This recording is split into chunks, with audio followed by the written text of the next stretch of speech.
সারা বাংলাদেশ শুরু হয়েছে ছাত্র আন্দোলন, যার ফলস্বরূপ দেশের 64টি জেলার মধ্যে প্রায় 47টি জেলায় চলছে ছাত্র আন্দোলনের রাশ, যার জন্য 2020 সালের করোনার মতো সম্পূর্ণ শাটডাউন ঘোষণা করেছেন হাসিনা সরকার।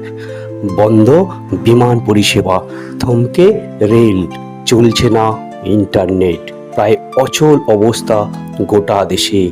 অনির্দিষ্টকালের জন্য বন্ধ সরকারি এবং বেসরকারি সব শিক্ষা প্রতিষ্ঠান।